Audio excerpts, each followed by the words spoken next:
Welcome to RPG Book Club, the Christmas special, part 1. I should have wrote an intro, but I didn't because it's Christmas and I was doing Christmassy shit instead. I am Sam Allman. Let's hear these sleigh bells ringling, ding, ding, ding-a-ling, do. Come on, it's lovely weather for a sleigh ride together with you. It's Christmas. And I'm David Bernard Houck. You said you didn't do an intro, so I gave you an intro. We will be playing the first half of Parasite Eve, the diehard of video game Christmas games. And before we get to all of that, let's talk about our weeks, since these are replacing regular episodes since Eli is out of town for 2 weeks. Yep, they were going to be bonus episodes, but frankly, we didn't have time for that. Nope. Just like every year. Every year. For the record, we've been meaning to do Parasite Eve for Christmas literally since our first year. But since our first episode. The holiday season is busy. So as you'd expect, we tend to not have time for bonus episodes. Although we did do a Christmas bonus our first year, right? What was that game? Yeah, Shuggy the Christmas Elf. Yo, that game slapped. It was really good. That game fucked. But anyway, yeah. So we're finally doing it in lieu of a regular episode. Yeah. I'll start with my week. My week was dope. I don't actually remember much that happened. I finished my Christmas shopping. I may have said that last week, but I for real finished my Christmas shopping this time. I actually got some the presents I got for locals I have received in the mail, and they just need to be wrapped. Well, one of them needs to be wrapped. The other one came pre-wrapped. Oh, I don't love the wrapping. I might redo it. We'll see. I love wrapping presents. And what else have I done this week? I've continued just doing just outrageous amounts of reading. I finally got, I believe I may have mentioned this because it's a nice thing that my friend did for me. I finally got my issue of Catalyst Catalyst academic journal of socialist theory. It's awesome. And just earlier today, I finished reading The Arab Thermidor by Anand Gopal.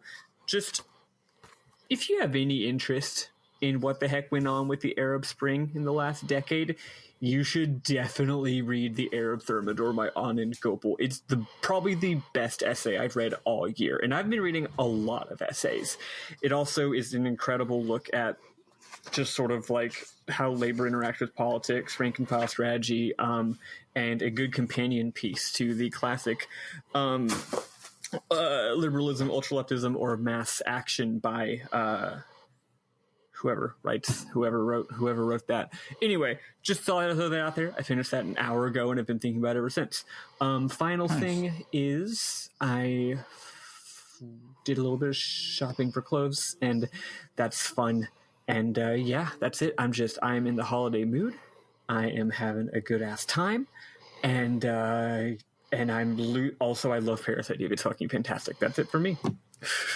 Yeah, I just finished putting my kid today on the day of her birthday party. Her 4th birthday is on Tuesday, and we had a birthday party today where me and Summer woke up early, decked out the living room to look like the Mad Hatter's tea party room, and set up a whole tea party and everything. And we had Nutella crepes with strawberries for breakfast.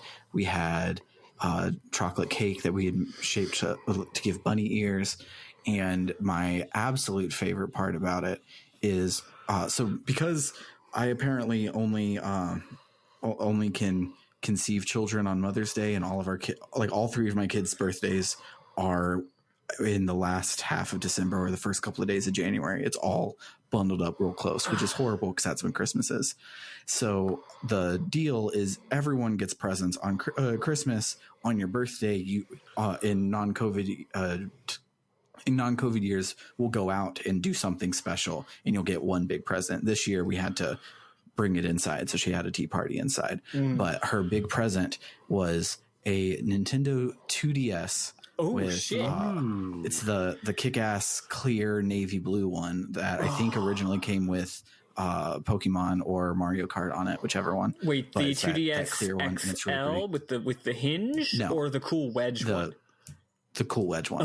What a wonderful console. Also, oh my God, you just opened the door for so many amazing games for that child. Yeah, and so like I started the day where I'm like, hey, look, it's Nintendogs, and she got bored. And I'm like, whatever. And then we were like, oh, hey, look, here's your Barbie game. And we play that like she had played before, and I knew she liked. And we played a little bit, and then she got bored and was whatever. And then we played Terraria together for 2.5 hours, and it felt like we had sat down and had just started playing Terraria, and then we blinked and like we had this entire cavern explored, and it had been 2.5 hours later because the Minecrafts, the genre, not the game. Minecrafts do that to you. You just suddenly just lose a whole day because there's something else you can keep on doing. Yeah, and so I have dreamed about sharing games with my kid forever, as you do when like you go through puberty and you realize that you might have kids one day, and then you look at a video game and you're like, holy shit, I can live vicariously through someone and like play Final Fantasy VII again because I can make a kid do it type thing. And like I got to do that today, and it was so cool, like beyond cool. Because like we had played Roblox together, and like we had like passed the controller stuff before, but this was like we were playing a game and like we were doing the thing. We weren't just like, it's like, yes, when we've played Mario, we've done the thing, but the thing is just run and jump. But like with Terraria, she's like, okay, we need to make a house, and now we need to go explore, and oh no, there's zombies in our house, and those sorts of things. That's so cool. It was so cool. Highly recommend having a 4-year-old. It's great. Everyone should do it. But other than that, I played Parasite Eve this week. It was good. Bernard, what's up with you? Yeah. My week started out great because I hung out with a friend. Neither of us have really hung out with a friend since the pandemic started. So it was very nice to see him. And we exchanged Christmas gifts and talked about stuff. And it was great seeing another person and interacting with them. Love it. Love to do that. It really does rule. And then I spent most of my free time this week playing Paradise Killer on the Nintendo Switch, a murder mystery video game completely unlike any other murder mystery video game I've ever played. It's incredible. Everyone in it is fucking hot, and I highly recommend it. Hell yeah. And then I started playing Hades, another game in which everyone's hot, and it's okay. I'm having a good time. It hasn't like really grabbed me, but yeah, pretty much all I have going on in my life is video games. Yeah, I really want to play Hades, not because like I like roguelikes or even any of the things that it has put together, but because I've read so many people that are like, I don't like roguelikes or anything that Hades has to offer, and Hades is my game of the year. And I just I just want to I read that, but also it's just like I don't know, man. I don't know. Most of what I've seen is just queers saying that the characters are hot and that it's got gay stuff in it, which like I don't care. I don't know. I'm not 5 years old. Okay. I don't just see a thing that looks like me and okay, that sounds really condescending. That does sound really condescending. I didn't mean that condescendingly. And frankly, I do that sometimes, but I it's not that I'm not 5 years old. It's just that my brain doesn't work that way. I don't give a shit that it's got gay stuff in it, or that the characters are hot. And frankly, I'm already seeing the pictures of the characters on the internet anyway, and I'm enjoying looking at the pictures. But yeah, like, it's a roguelite, you know? I like games that have levels, but also, more importantly, I don't like action games that you play with a mouse. You can play this with a controller. I've heard that it's not really designed for it. Because I tried playing Bastion with a controller. It's working great with a controller for me. Oh, you're playing with a controller? Okay, cool. Well, maybe I'll play it. Yes. I just know that I played Bastion and was like, this is super well made. Don't like this kind of game. Yeah. I don't know. I run in a direction and press the attack button, and I attack in the direction I'm running. Yeah, I guess that makes sense. That makes sense. Yeah. I think it's more that games like that, at least Bastion, and the other one, Transistor, it just felt very yeah, I mean, it's not God Hand, right, as far as action games goes. Anyway, I might play it. I might not. I'm too broke. I've already been I've been thrift shopping twice this week when I'm not supposed to because I don't have it in the budget, so I probably can't buy Hades. Yeah. You'll just continue hating on it without having played it or having any particular reason to do so. Yep. It's because we are semi-public figures in the gaming space, so all we have to do is hate. Besides, we all know that Final Fantasy VII Remake is Game of the Year. It's still my Game of the Year. It's so good. Although I can't believe it, but Paradise Killer is best soundtrack of the year for me. You know what? I listened to the one track you sent, and wow. Yeah. It's great. Yeah. I wouldn't put it over FF7R, but you played the entire game and I haven't, so. Yeah.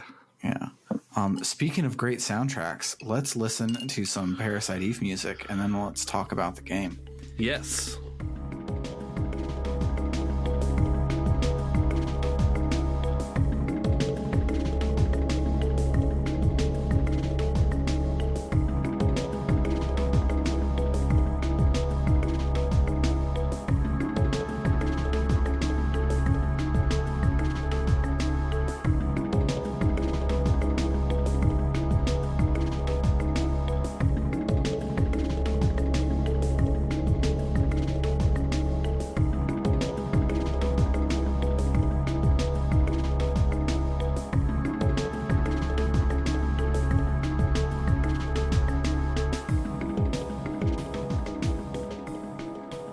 Too much about this. I don't know who the dev team was for it, but it came out in 1990. The opening video says that it's all of our favorites all work together on it. Cool. All of our faves are implicated. No, all of our faves work together on it. It also, part of the lore behind this game is that it was for a brief time a pitch for Final Fantasy VII. Someone was like, yo, what if the new Final Fantasy game took place in goddamn New York City and the main character was like a cop, which is a hilarious idea. Mm-hmm. But Square did what they did at that time, which is every time basically, I feel like all they ever did was try to think of new ideas for a Final Fantasy game, and then whoever thought of the latest insane idea, instead of just saying no, like most game studios would, they say no, but here's a bunch of money, go make it anyway, just don't call it Final Fantasy VII. So this game, it's more than just all of our favies. It is every single favie we've ever loved.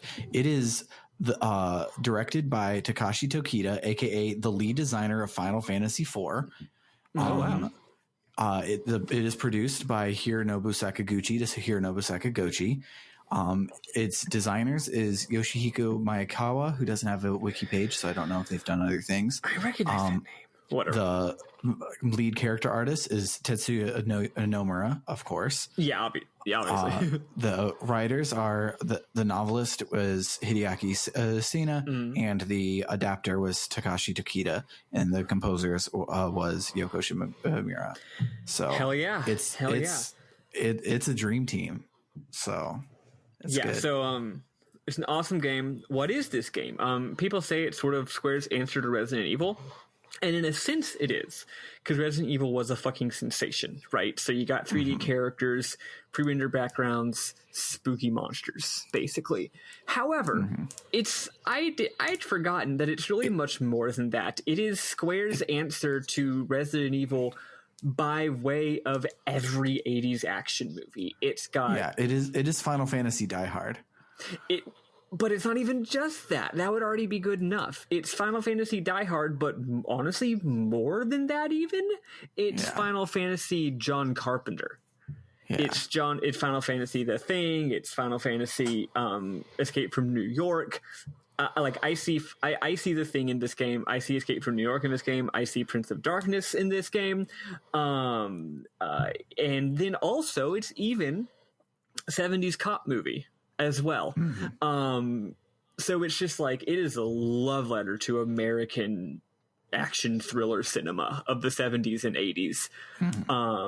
So yeah, that's where we're at. Okay, so but it does also have some Resident Evil DNA in it. Oh yeah. Oh, for sure. It's all of those things at once. It's actually, the game feels very cohesive, which is funny when you think of what I just said as being 100% true, which it is.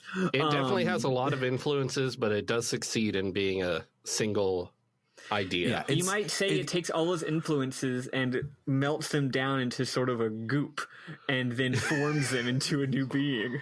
Yes. I was going to say that it's a well composed dish, but let's use the goop thing because that FMV will haunt me for the rest of my whole entire life. The FMVs in this game are gross. Yeah. So speaking of FMVs, we got the intro FMV. It's fucking awesome. Yes. This game takes from this. The FMV doesn't show much. All we know is the game takes place in New York City. We know that the main character seems to be a blonde lady with a bob cut, and the villain might be a sexy Ultimisia-ass lady with red hair. There's lots of fucked up imagery and body horror shit. Also, the music by the always incredible Yoko Shimomura is a total banger. All right, let's get started. So, intro cutscene, Christmas. It is Christmas Eve, 1997. Oh, sorry, I hate to already get off topic, but you know how the whole like Die Hard Christmas movie thing? Why do people say that so much when instead they could be saying every single Shane Black film is a Christmas movie? Because it is, and it's amazing.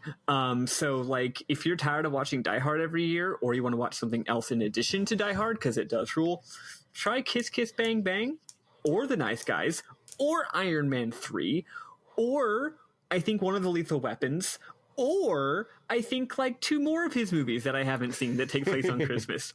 The dude loves Christmas, and all of his movies are great. So anyway, going on. It is Christmas Eve. It is 1997. New York City is covered in snow. On a busy street, crowds pass this way and that, most passing, but some entering a stately theater. This is actually meant to be Carnegie Hall. We find out later. Sometime later, a limousine pulls up, and from it emerge a suited man and a blonde woman in a beautiful asymmetric black cocktail dress. Where to cop? The man says... The cop's right there. The man says, we're going to be late. We name the woman Bulma Bria. NYPD, 25 years old. Her actual name is Aya. I would love to just call her Bulma exclusively, but... I feel like I should probably tell y'all her name is Aya Bria. She's really hot. Anyway, I tweeted Aya cops are Brea, and I was really proud of that. It's pretty funny. In the tradition of cop movies, we do need to pretend cops are good for the duration of this game, okay? Daniel might make that hard occasionally.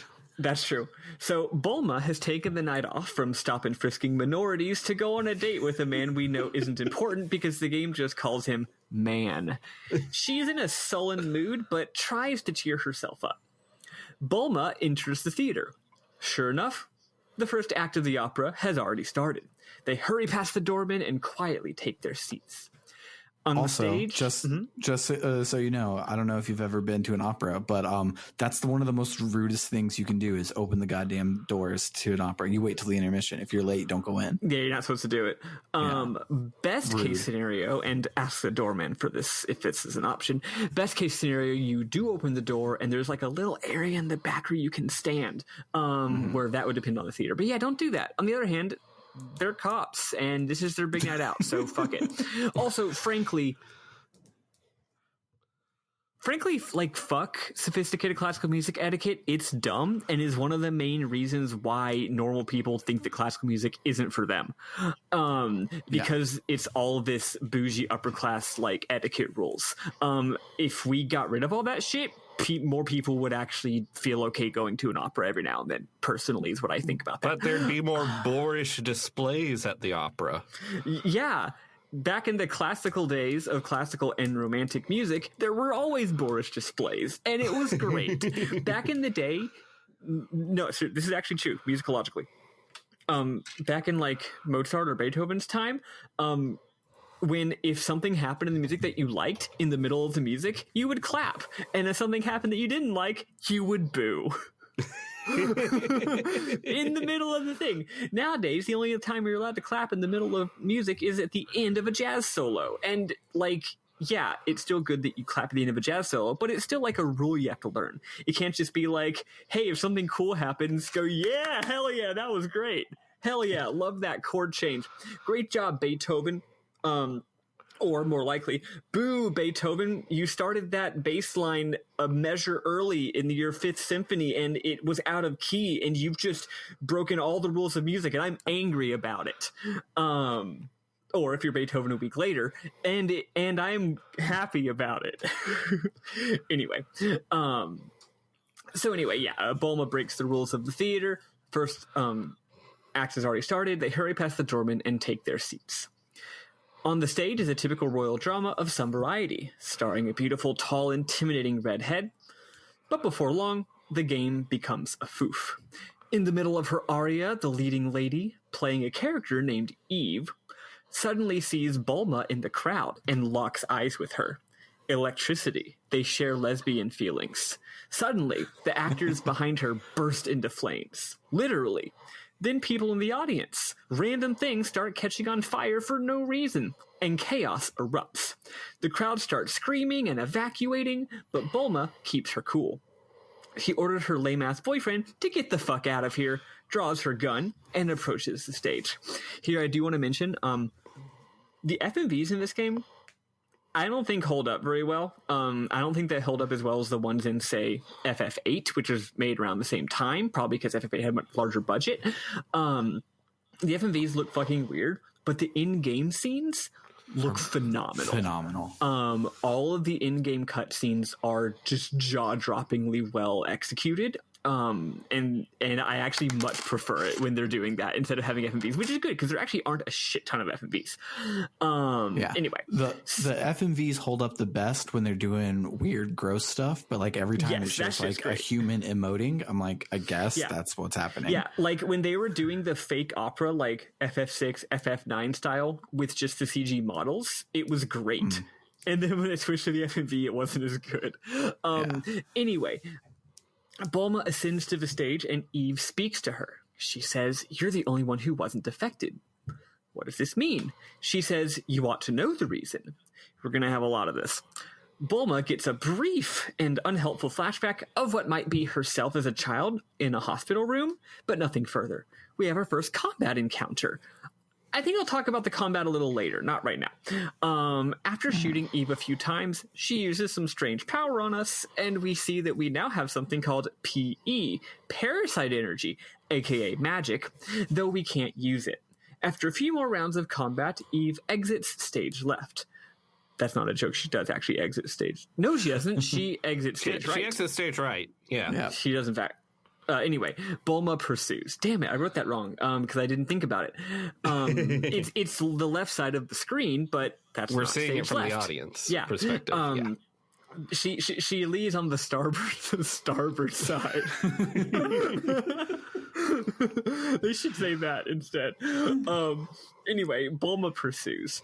Backstage, there's a huge hole in the ground. Bulma hears her backup approaching, but there's no time to wait. She jumps down. She finds herself in, I guess, the theater's basement with, like, dressing rooms and stuff. Oh, also, she briefly glimpses what might be glimpses the little girl she saw in her vision. The girl's obviously a ghost, but Bulma doesn't realize this. So she's like, I'm going to chase the little girl. Most doors are locked. She makes her way down and sees... Oh, it's just a rat. This is New York. And then the rat transforms into a gross mutant. It's fucking sick as hell and disgusting. Again, very John Carpenter. And we fight it, but it's easy. Next room. The gross-ass FMVs are incredible. Yeah, they're really gross. Still really gross in 2020. And like they get grosser too. Next room, we learn from a near-dead, burned-alive Husk that the name of Eve's actress is Melissa, which is funny for one of our hosts. Bulma also finds a phone and decides she has to call NYPD headquarters and fill them in on what's going on, aka save her game. What were you going to say, Sam?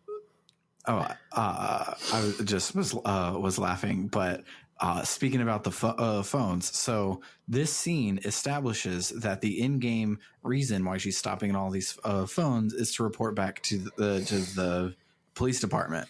So the fact that there's a save point at the police department at your desk is hilarious to me. It's like you're calling Daniel, who's 5 feet from you, and you call him on the phone to be like, hey, so yeah, today I had a really long day and this is what happened. He's like, I know, I was fucking there. I'm here right now. And maybe you're calling the police department's recording secretary, who is in a room that is not a place you can go in the game. Anyway, thankfully they didn't. So let's talk about the battle system. Now's a good time to talk about it. So the battle system, I think, is a lot of fun. It's not too different from, say, Vagrant Story. So when battles, so first of all, battles, they're not random battles. People would call them random battles. They'd be wrong. They are not visible on screen, forced battles. I guess there's a little bit of randomness, but on every screen, there's basically one battle per screen. There could be a screen with more than one battle, but like, I wasn't, if that happened, I didn't notice. Pretty much every screen has precisely one battle on it, or zero. And the first time you enter the screen, you always have a battle. Subsequent times, if you're backtracking, you might have a battle. They might actually run out as well, because I remember I would think, oh, I get a battle every time I'm here, and then all of a sudden I would just stop having them, which could just be RNG, or they like deplete. It's probably not like pity timer RNG, where like it's less likely the more times. Because I also noticed the same thing. I was like, God damn it, if I have to leave to go back to the clown's room again and have to fight the same mob, I'll be so pissed. And then it didn't happen, and then like 3 times later it did happen again. So I think it's like less likely. Yeah, maybe it's like if you literally were just here and then realized you took a wrong turn, we're not going to punish you by making you fight again or something like that. Maybe Kingdom Hearts should take notes. Anyway, so yeah, it's they're not random battles. So you're going through the battle, and at a certain spot on the screen like flashes colors real quick, and then the enemies do appear. And then you and the enemies run around in real time. So it's ATB, but you run around. And the enemies attack, and you have to dodge their attacks. It's really cool. Sometimes they shoot projectiles. It reminded me a lot of Undertale. Like, Yep. Early on, one of the first enemies shoots the rat enemy shoots like 3 fireballs, and it's like, oh, it's like a slow motion bullet hell Undertale thing. Sadly, not enough of the enemies shoot projectiles. A lot of the enemies just do melee attacks, and some of the attacks are kind of badly designed and really hard to dodge. Like later, we're going to get an enemy that does an area attack that is the purple almost, that is almost the entire area of the battlefield. Can you dodge that? Is it possible? If they're like on the bottom right corner of the battlefield and you're like on the top left corner of the battlefield, you will be out of range. Yes, but it's pretty unlikely. It's bullshit. Especially because their wind up for that one is like half a second. So So but for the most part, it's fun. And I think fairly designed. So you wait for your ATB to fill up while they attack you, and then once it fills up, you press X to open up your like wireframe. Actually, come to think of it, this game and Vagrant Story probably were cross-pollinating a lot during their developments, because they're both answers to like the Resident Evil, Metal Gear Solid, how do we do cinematic narrative storytelling kind of thing. And they also literally have pressing X to open up a wireframe. So you open up a wireframe and you shoot the enemies with your gun. All attacks, you do have a melee, but for the most part, all combat is ranged in this game. And the space of your little sphere that opens up is your range, right? You can fire out of range, but it doesn't actually make you more likely to miss, or maybe it does, but it also does significantly less damage. So you're not going to shoot out of range. So as the game suggests, you gotta be close enough so that the enemies, close enough so that you can attack the enemies when it's your turn, but far enough away so that you can stay away from their attacks. And that's pretty much the whole game, is just be good at dodging attacks, hit them, and later you do get magic spells in the form of your parasite energy. It's not really magic, it's like, bullshit sci-fi. But That's pretty much it. And the game gets a lot of leverage out of this simplistic thing because you're like learning enemy patterns and stuff like that. Like so anyway. a lot like in Undertale, where in Undertale you have no attacks and they still somehow manage to make a whole game out of the different ways to dodge. And it's similar here where it's like on your turn, you're either going to heal, use your magic spell, or shoot all of your bullets into the guy's face. But all of the things around that make it really intriguing. Yep. And there's a lot of smartness about like picking, if there's multiple enemies that are different types of enemy, picking which one to attack first. And part of that might be based on your own skill. If you're like, oh, I have a hard time dodging this attack, kill that one first, you know? The game does have ammo. So it's got a little bit of survival horror thing where you have ammo and also, health packs that you need to conserve, but the game is really liberal with both health and ammo, so you can really play it more like an action game. It's really not, it's not a fine-tuned clockwork terror device of resource conservation like Resident Evil. It also has limited inventory space. Yes. And they sure give you enough medicine to fill up your inventory. Yeah. Yep. But once you realize you don't need it so much, you just start like, you know, you're not doing a good survival horror game when the item that you discard is your health items, which is what I would be doing, right? I'd be like, ooh, junk. I don't know what happens when I give the guy back at HQ junk, but it's probably something good. I should keep the junk.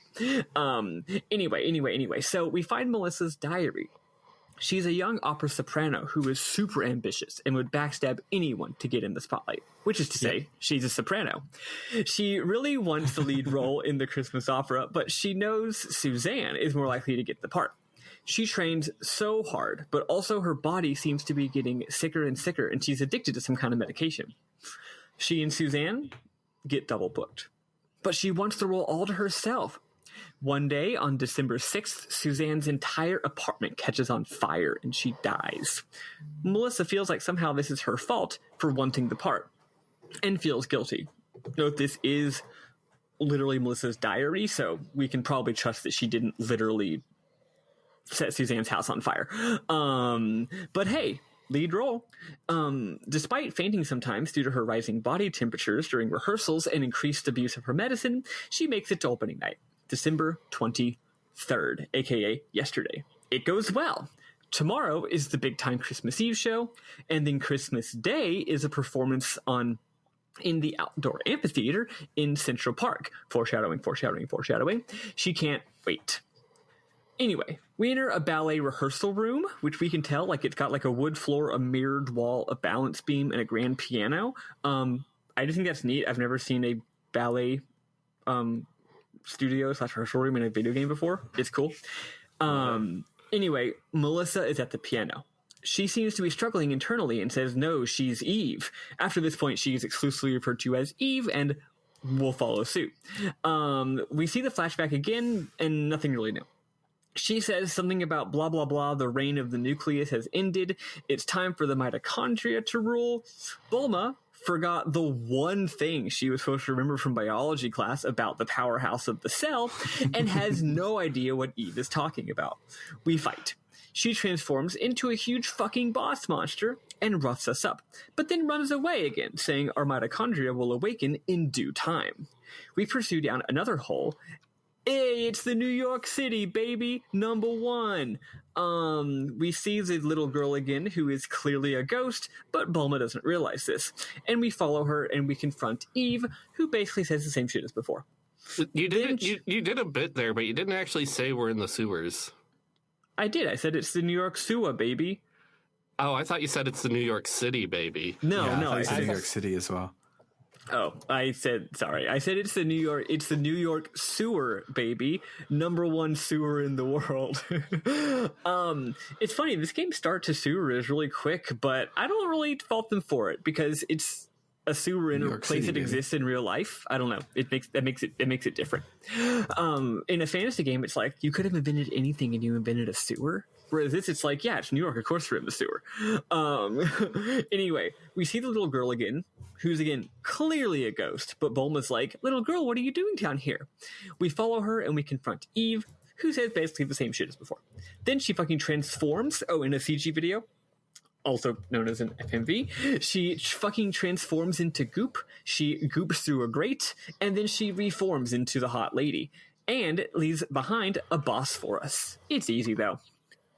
Reporters have gathered outside Carnegie Hall as Bulma exits, and they're fucking hassling her. Suddenly, a cop car pulls up, and a burly black dude wearing a fancy suit and chomping a cigar comes out. Like, you know, that trope from 70s movies where the police chief and or the main character's partner is like that guy. It's that guy. Anyway, he goes up to the reporter and fucking slugs him. Knocks him to the ground. Knocks him all the way out of frame. It's hilarious, even though cops shouldn't do that. He says, I mean, no one should do that. Yeah, also, like, it is a little bit... Well, also, I gotta say, in defense of Daniel here, he didn't punch the person with the camera and say, you can't take videos of the cops, which is what real cops do. He punched the guy who was being really annoying and all up in his partner's face for being annoying and in his partner's face, which you still shouldn't do that, but it's a little different. At least he didn't, like, hey, give me your camera, you're under arrest now, right? And then while still on camera, he's like, hey, here's my name and my face.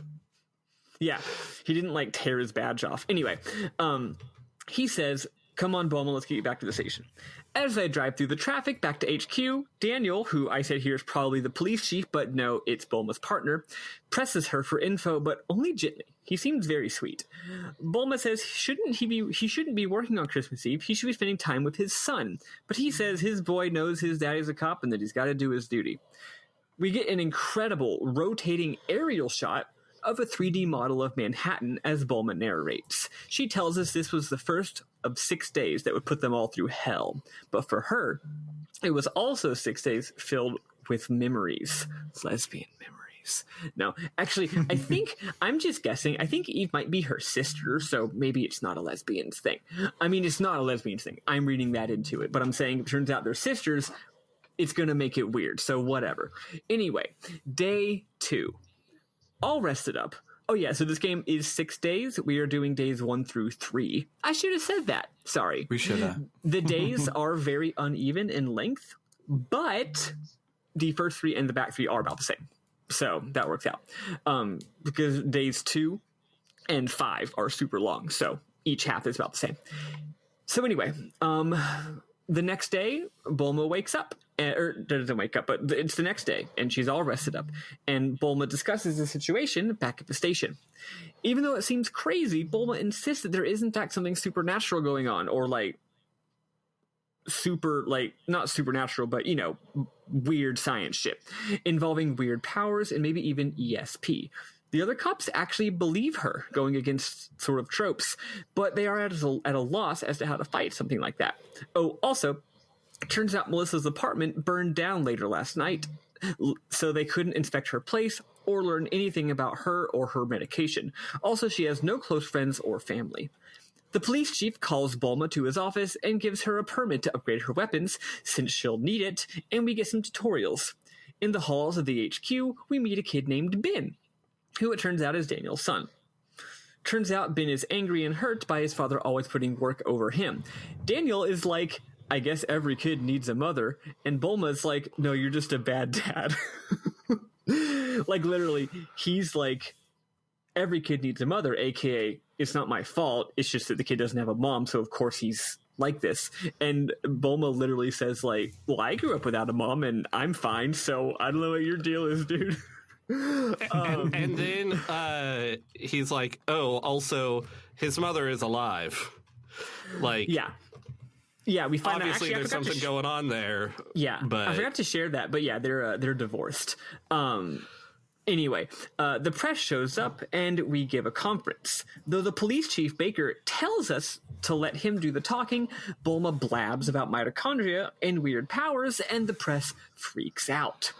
Baker gets a mysterious call, but they hang up. Baker being the police chief. I don't think you said his name earlier. I did. You did too. Yeah, did you? The police chief. I don't remember.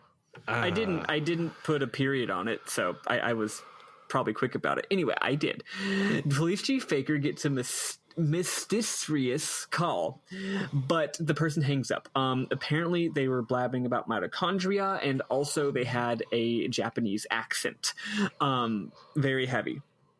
One of the cops says that, speaking of mitochondria, he actually has paid attention in biology class, and he knows a researcher at the museum has a radical new theory about mitochondria. Bulma and Daniel leave to go to the museum and talk to this guy. Here, I will say, whenever Bulma and Daniel are driving their car, we get these fucking phenomenal, again, using pre-rendered graphics, close-ups of like in movies where it's like, here's a shot of the two of them in the car from the front, where you see, you know, in the background. In older movies, it would be a faked projection of like city streets. In modern movies, they typically do it in real life, or like a side view where you see Daniel, or you see Bulma closer to the camera and Daniel on the other side, right, with them talking. It does those shots. It's super cool, super cinematic. We love it. So this game was billed as like in all the trailers and stuff, it was billed as the cinematic RPG from Squaresoft, and you can tell that like in Final Fantasy VI and Chrono Trigger, they were like, oh, just because like our engine is a top-down engine doesn't mean we can't move the camera. And so you have the opera and the like side-scrolling bits in Chrono Trigger where they were playing with what the camera could do. And then in Final Fantasy VII, they were like, oh, we can put the camera anywhere, but it didn't really make sense where they put the camera. They just were moving it all over the place in Final Fantasy VII. Here, they were like, oh, we can do like over-the-shoulder shots. In like there's a scene later when we're in Klomp's lab for the second time where like it just cuts every time the movie would cut, like a different person's talking. That's an incredible scene. It keeps going. I actually comment on that in my notes. So this game, it clearly doesn't have the budget as FF8. So here's the thing: FF8 or even 9, but 8 more so. It shies away from, I guess, what you might call establishing shots. Like long shots, like FF7. Most areas, like most towns, are like one shot, right? It like your character is very small on the screen, and it's these big top down super zoomed out shots, which is really cool, and that is certainly an aesthetic, but it's and you know, it does a lot to, I think, set the mood of you being in this big oppressive environment, you know, of Midgar and stuff. But also it makes it not feel too different than FF6 because it's a top down scrolling camera, even though they can do a little bit more with it, right? FF8, you get very little of that. FF8, a typical town, is like a shit ton of close-up, usually ground-level shots of like you running away from the camera down a street. And then once you get to the end of the street, it'll change angles to like you're now at the intersection. And again, it's like your bird's eye level, right? Grim Fandango is similar to this, right? So every scene is a patchwork of close-up shots, like a movie. This game doesn't quite have the budget for that. It does generally stay on. It uses mostly establishing shots, which is to say, bird's eye, usually low angle. Like literally, imagine they're in a room, and imagine there's no roof on the room, and the camera is right like above the door. Like just a little bit above the door, right? Like sitting right on top of where the roof might be, looking down into the room with that angle. That's kind of the angle that you get. So you mostly get those angles, but then in cutscenes, they'll use lots of cutaway close-ups. So your gameplay doesn't involve generally navigation using this complex patchwork of close scenes that give the impression of the full space. But instead, you accent the establishing shots with close-ups. That's typically how it looks. So they did a lot with what is clearly not quite FF8 level budget, right? Yeah. So anyway, we go to the museum, which is naturally closed on account of it's literally Christmas Day now. Interesting that this game takes place around Christmas, but they didn't put the dramatic climax on Christmas. They put the second day of the story on Christmas. Kind of weird. Anyway, a guard lets us in to go talk with the scientist on the second floor, who's working obsessively. He's still there working. The scene where we talk to him is great. He's really weird, like being kind of combative and upset with us for being naive idiots. Like right off the bat, he's just like, oh, you people don't know anything, you know? And Daniel keeps getting mad at him for not being fucking helpful. The camera cuts between like 3 different shots very dramatically. Anyway, we learned that basically mitochondria aren't just the powerhouse of the cell. They are, in fact, their own organisms and predate the rest of the cell. They're capable of discharging huge amounts of electrical or heat energy, and, interestingly, they play a huge role in managing the development of the human body during gestation and youth, as well as playing a part in aging. Mitochondria and DNA are passed down. Mitochondrial DNA are passed down, and in 1987, the quote mitochondrial Eve, the first human, was discovered in Africa. The neat thing about this is all of that is true. Actually, that's all accurate science. None of that was made up shit. I know enough about science to know that that's all just an accurate description of what mitochondria are. They are really weird and really neat. They are their own little single-celled organisms. Basically, the first, what we consider a cell, happened when basically a different cell, this is very, very reductive, but basically a bigger cell ate a mitochondria, and we're like, okay, you're part of a bigger cell now. You're now the powerhouse of the cell instead of being your own little thing, right? Anyway. I was looking at information about the novel that this game is a sequel to, and by all accounts, it sounds like it's a very good book. I want to read it. But one thing that I saw a lot of people praising about it is that it is based on a lot of like actual make sense stuff. It's not just complete nonsense. Yeah. And at some point it's going to start being nonsense, but like it's all pretty reasonable. Yes, it's very like, soon. Yeah. Anyway, his theory is that mitochondria he says something about how mitochondria evolved 10 times as fast as normal organisms. I'm not sure if that's true or what exactly he means by that. It's kind of wishy-washy. But his theory is that mitochondria, because they evolved so much faster, think about it, they've been with us forever, but they evolved 10 times faster. So they would have evolved into being far more advanced than us. They've now developed advanced intelligence and can coordinate to do things like, say, set their host on fire. That's part of it's weird because it's like, I don't care how long you evolve, you can't do thinking if you don't have a brain and you are smaller than a cell, but whatever. Eventually he gets mad and tells us to leave, so we do, annoyed.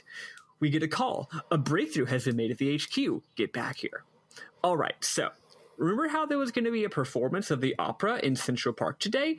Well, obviously, since the leading lady, caught on fire and murdered a bunch of people, as they say, it was canceled.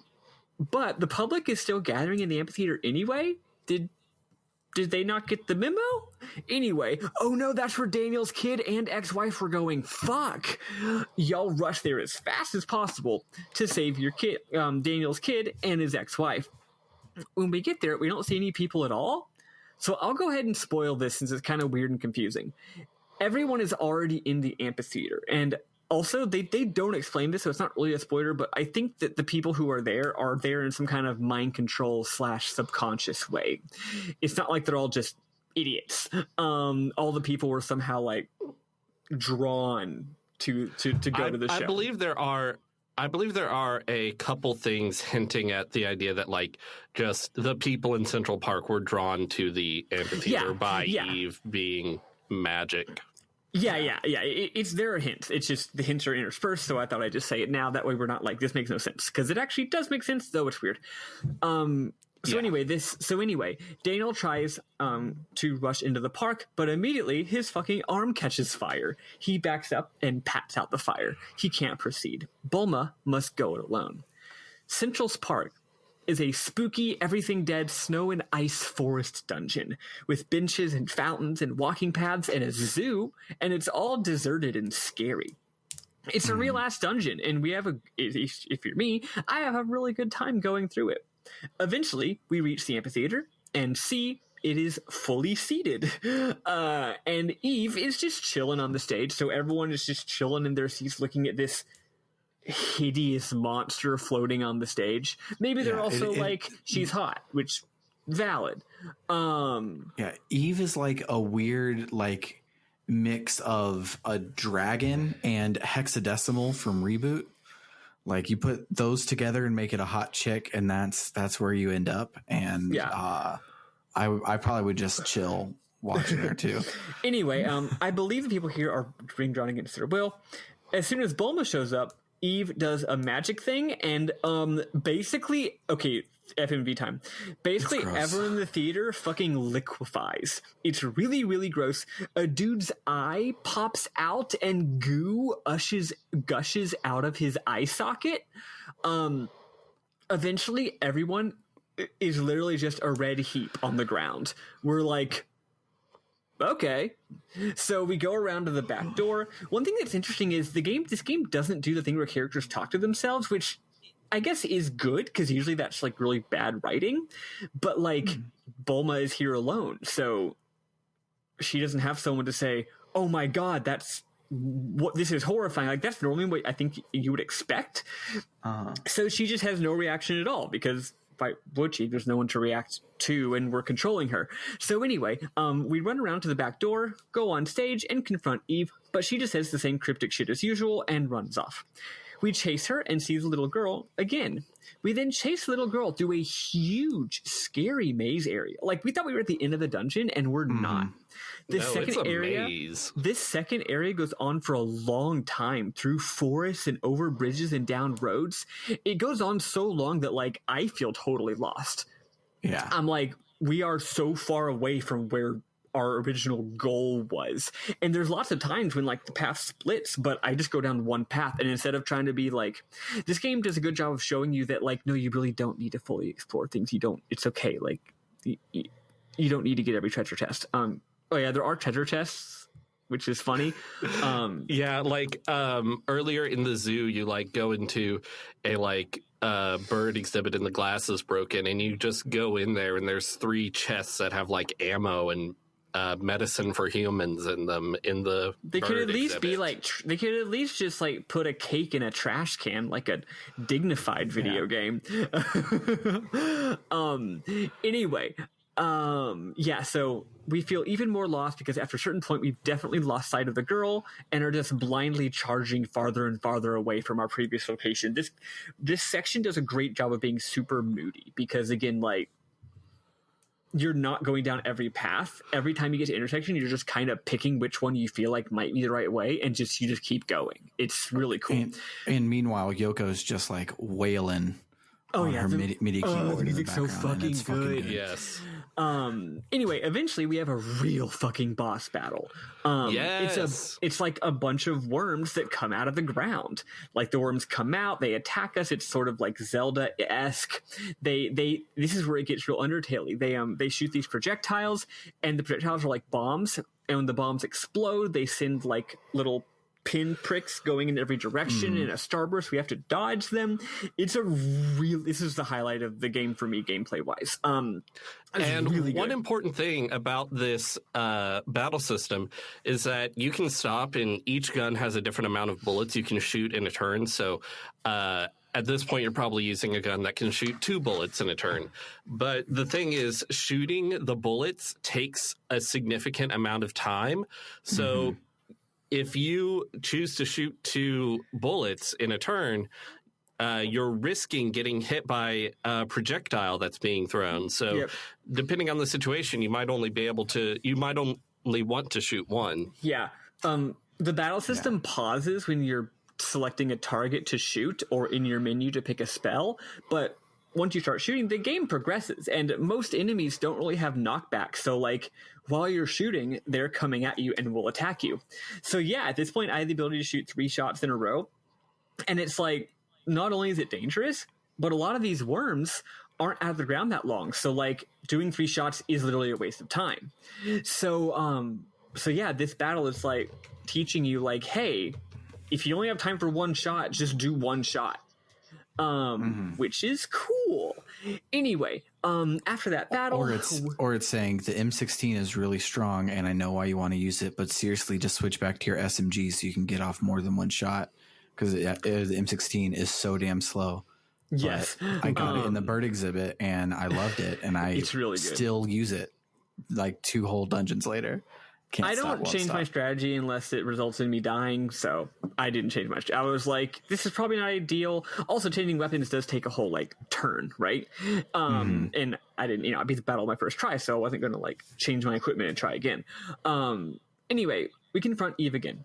She's floating in front of a horse-drawn carriage and says, seriously, you're still kicking? Okay, fine, get in the fucking carriage. Take a ride with me. We comply.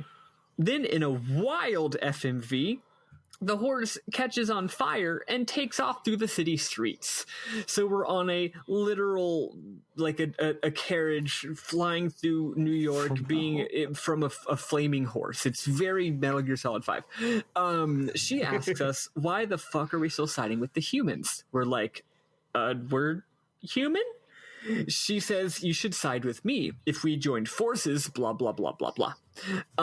We then have a boss fight, on the carriage. It fucking rules. It's a top-down angle where we're literally on a tiny little square where we can actually run around, where it's literally like the front and back seat of like, it's like a rather large carriage, right? But still, we have this, and she's like above us, like Z-axis, like above the camera, and then will like come down and attack us by flying. It's really cool. We have very little room to maneuver, but luckily the battle isn't very difficult, so it's not like this is like, yeah, she's hitting us a lot, but it's not too bad. Counterpoint. Boss battle is way too hard to be right after a challenging boss battle with no save points in between, because she has AoE attacks that are bigger than the part that you can run. So if you don't spend all of your turns healing, she can kill you really quick the first time you get there, and then you have to go back and fight the worms again, and you have to go back and fight the worm. You beat the worms to your first try, but then because you died on Eve, you then had to face the worms like 5 times because you kept losing to the worms the second times. Can you not backtrack after the worms? You can, but I wasn't expecting there to be a boss battle right after. But I know, but you said that you died to the worms 5 more times. No, I died to the worms, not to Eve. I died to the worms 5 more times. Like all my retries were harder than my first time was. I thought you were implying that you forgot to save after the worms 5 times, which is something I would do. I definitely would do that, but that was not the case this time. Okay, yeah, so maybe the battle's too hard.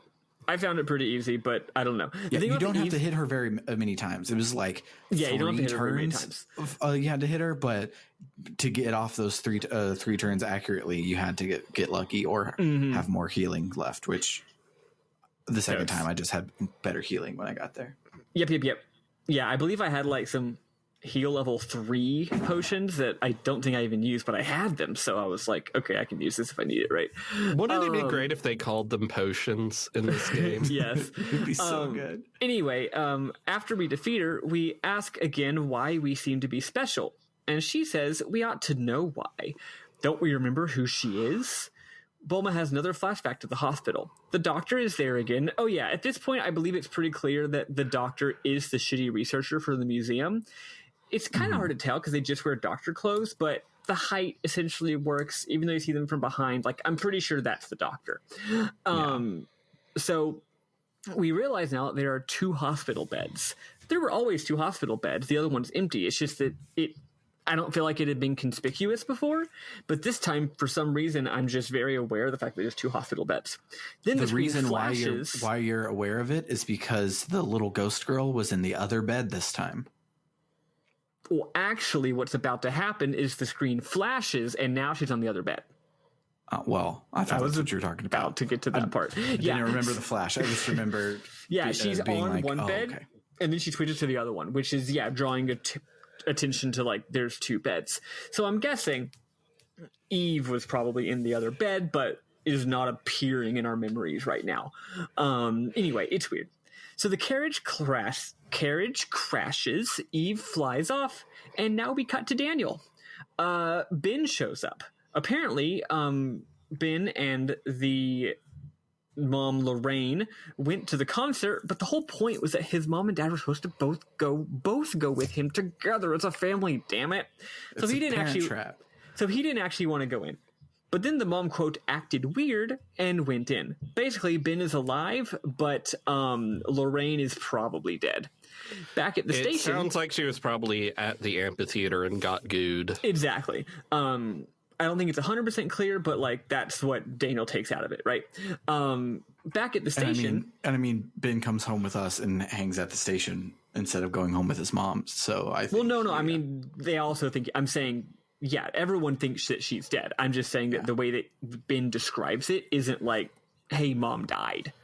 So anyway, back at the station, Daniel reports, and the police chief decides that they have to evacuate all of Manhattan.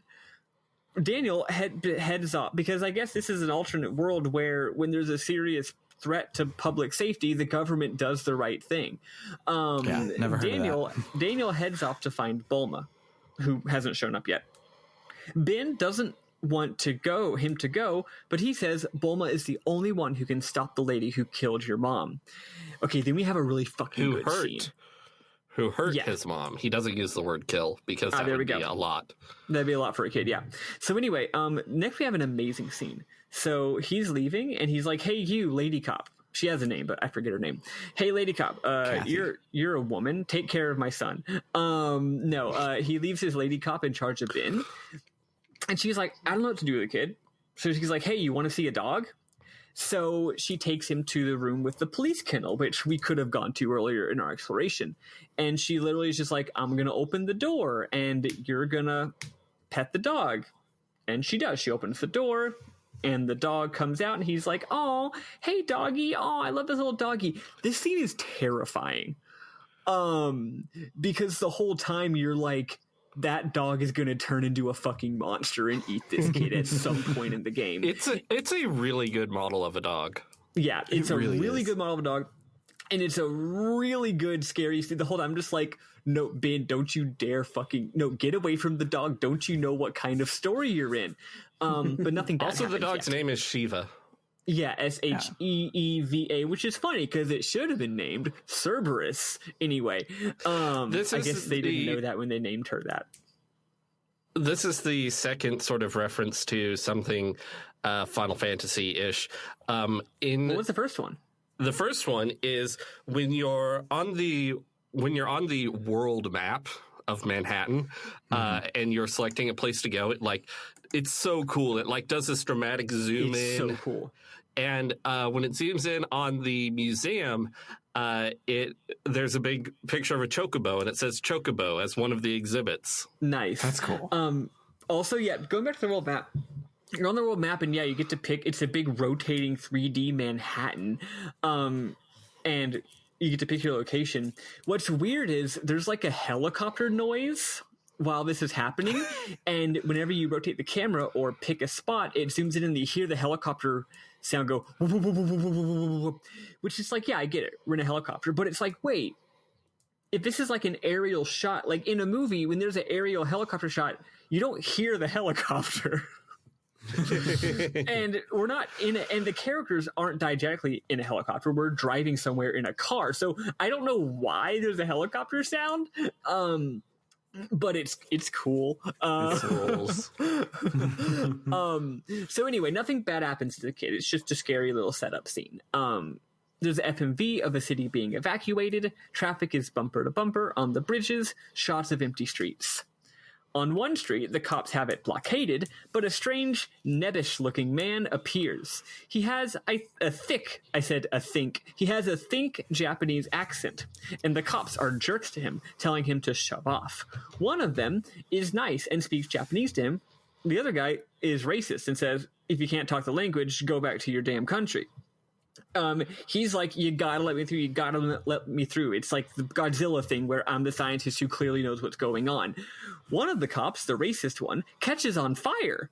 You love to see it. We love to see it. And the other cops are distracted, so the man slips through. Bulma awakes in an unknown location. Yes, we are still on day 2, folks. She's in a random shitty room, and then the Japanese guy comes in. His name is Nagito Komaeda. No, his name is Maeda. Daniel enters as well and says that Maeda found her and took her here. Maeda then explains some shit. So, he's like, "I heard that something was happening here," which is weird because it just happened yesterday, but whatever.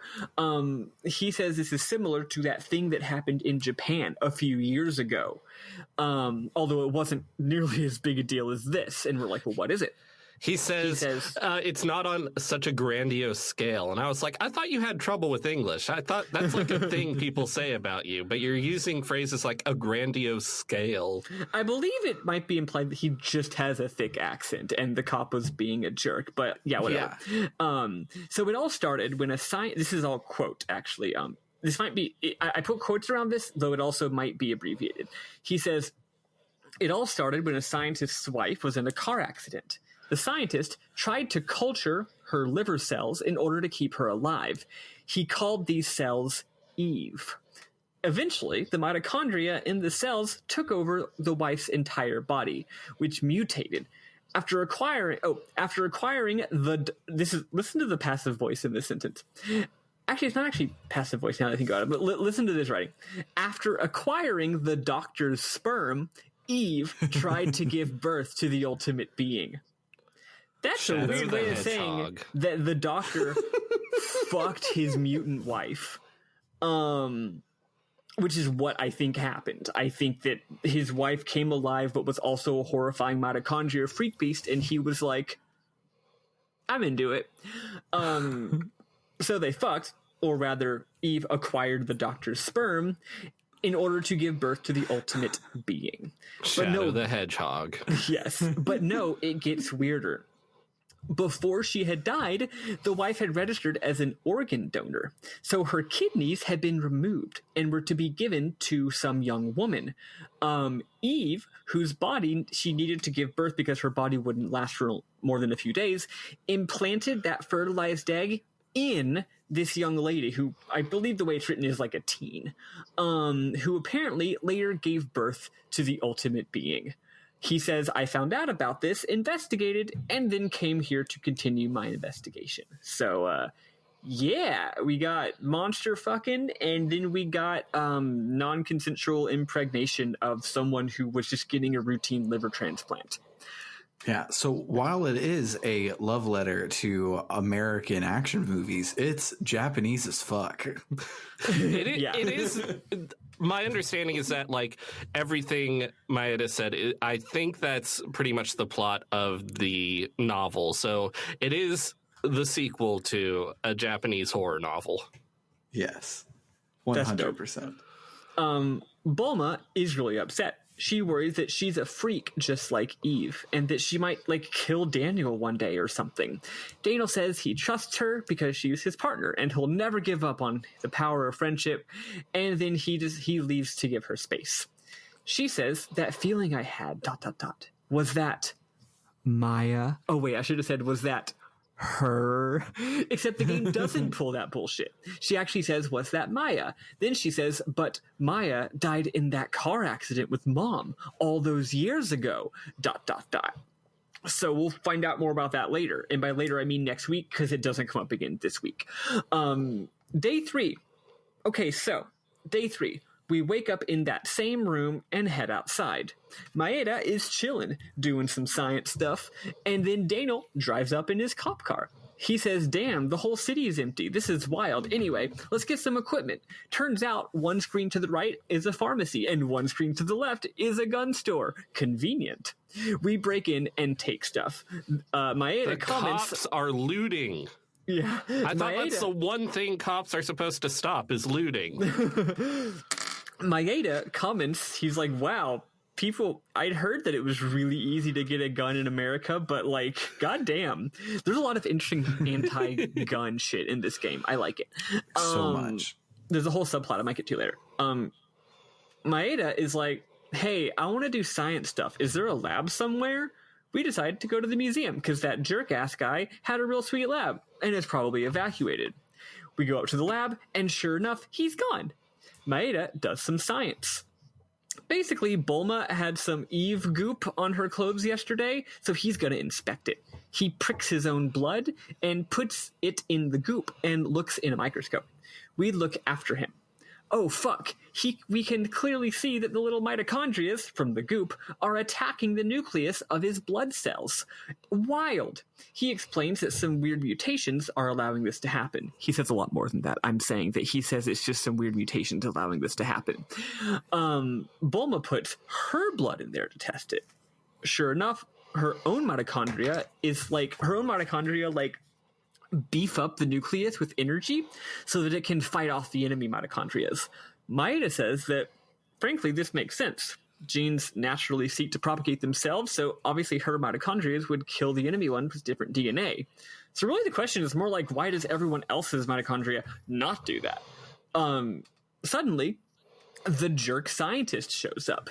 He's like, get out of my swamp. We have a big argument, but whatever. But then Daniel looks over at the guy's computer and sees ... his son's name and his ex-wife's? What? What was this scientist doing with his family's names on the screen of his computer? Weirdly, at this point, the scientist is like, seriously, I'm angry. Get the fuck out of my room. This is my property and this is my area. So we all just leave. Whatever. After we leave, he's all, it's too late. I wrote, it's too late. Han, even though he's not portrayed as French. I don't know why I wrote that. Maybe he was getting late. As she's leaving, doesn't Aya say something along the lines of, I think I know that man from... That's true. I think she does say that. Yeah. It's implied, again, that he's the dude from her flashbacks. That's true. Then we decided to go back to the precinct. On the way there, Maeda says that the list was a, quote, HLA list, aka a compatibility list for, organ transplants and stuff. What? We don't know more about that, but that's what it was. Anyway, we go back to the station. After this point, I'm going off the top of my brain because I forgot to take notes. Luckily, it's not that complicated. So we get back to the station and... Wait, hold on. I did take notes. I guess it didn't save or something. That's annoying because I remember writing this. We get back to the station and there's no one at the front desk and everything is trash. There's clearly been an attack. Clearly shit has gone down here. So, right off the bat, Daniel is like... Ben! So he runs off to save his son. We go to explore and make sure we don't miss any treasure chests. We explore. We go to the room, just like the cop room, like the main room that you see in the movies. Cop room at the police station, the main cop room with all the desks where they all do their normal cop work. The office. The office, but the shared open office that you would see from old cop movies or from Brooklyn Nine-Nine, like that room, right? That room's beautiful, by the way. One of my favorite Freebender rooms in the game, and that's saying a lot because the game's full of them. We go in there, and there's no one there. We go into the police chief's room, and there's no one there. So at this point, I'm like, okay, I'm going to stop exploring. There's clearly just no one anywhere. I'm going to actually just try and actually save the child who is probably going to be dying any second now. And sure enough, there are now battles so this is a dungeon now. This is a dungeon, which I love it when a place is established as a safe zone and then later it's not. Always a good trick.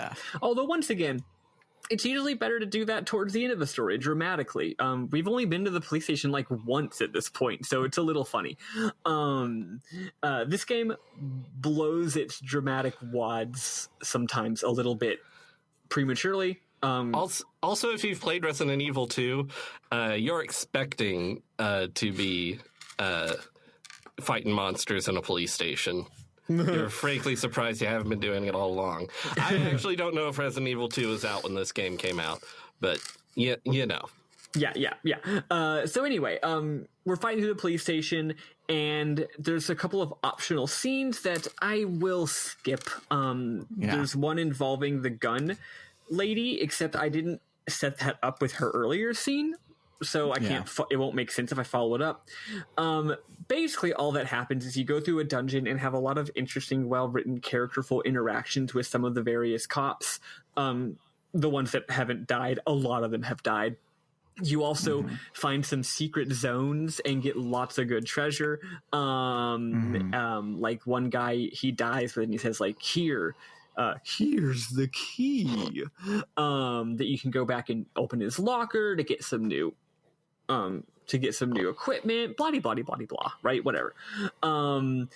But eventually you find out that, yes, Ben, the dog, did in fact run off. And Ben ran to go chase after the dog. So there's monsters everywhere, but the kid's like, I'm oblivious to danger. I'm just going to run and chase this dog that definitely isn't going to turn into a monster and try to kill me. So we go chase after him into a new part of the station that we haven't been to yet. We do more exploring. And basically, eventually, there's a cutaway scene where we see the kid in a dramatic-looking room, and Police Chief Baker is there. And this is where the game, I think, a little bit doesn't follow through on its drama, because, again, the setup of kid, dog, danger, brilliant, terrifying, nail-biting stuff.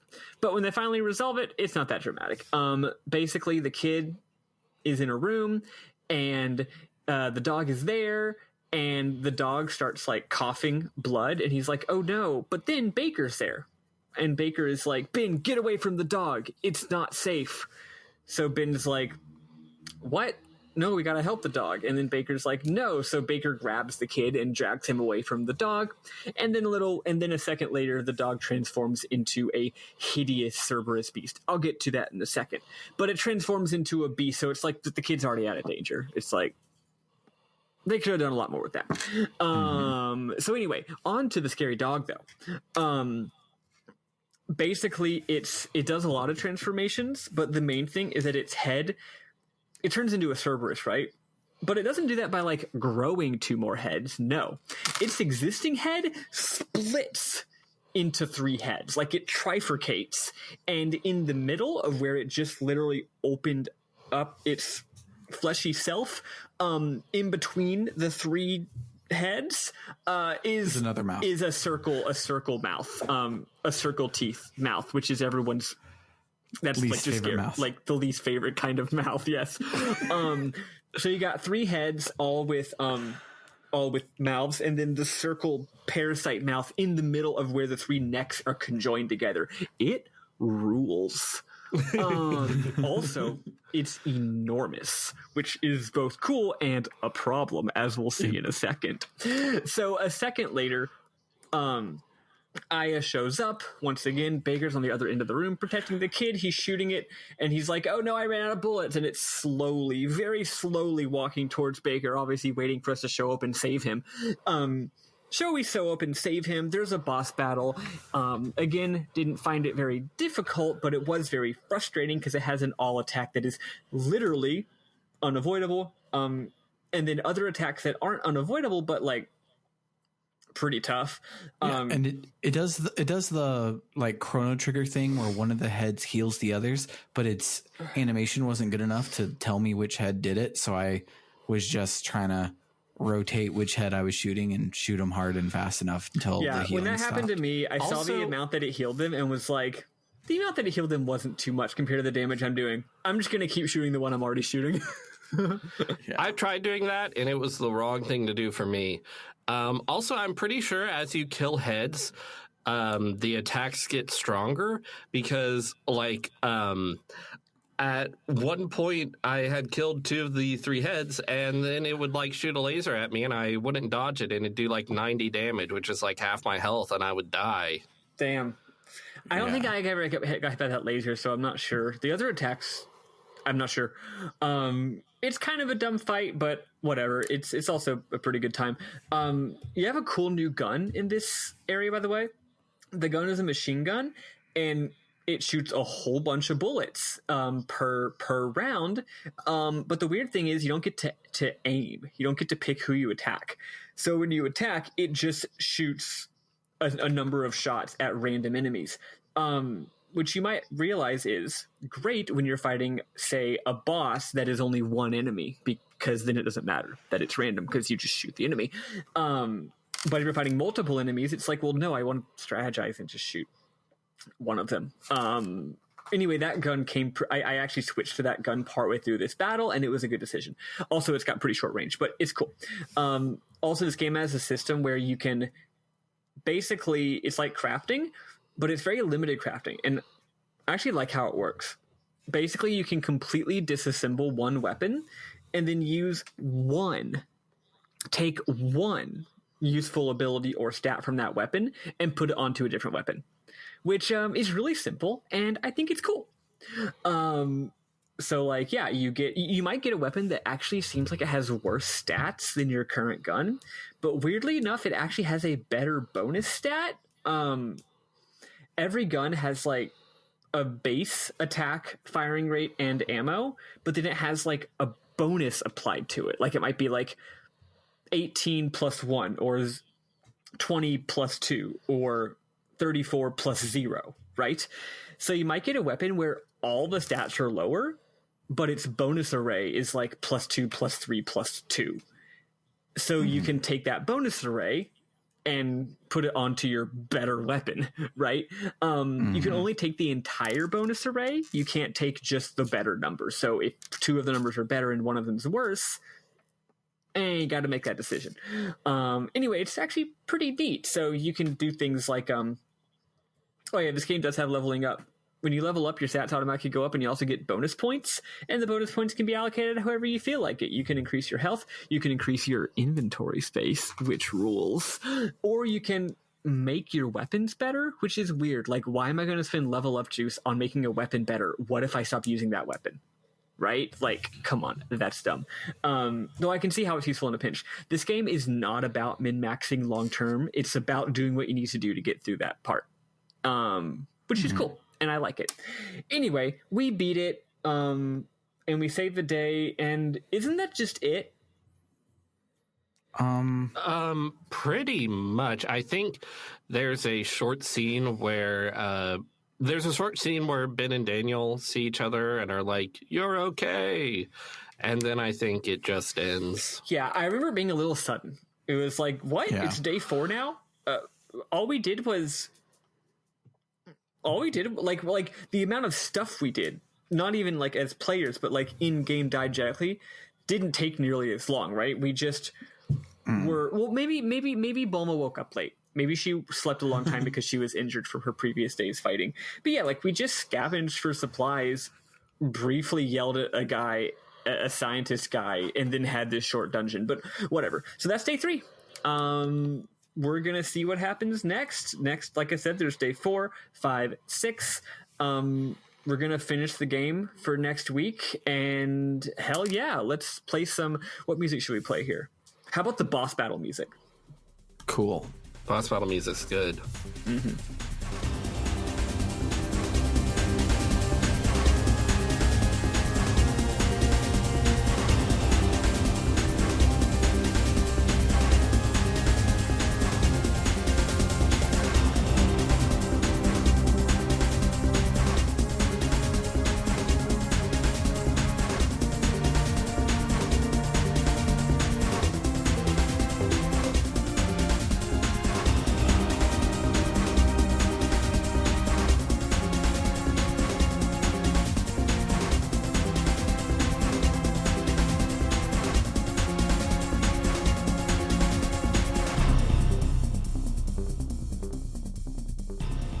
Moments.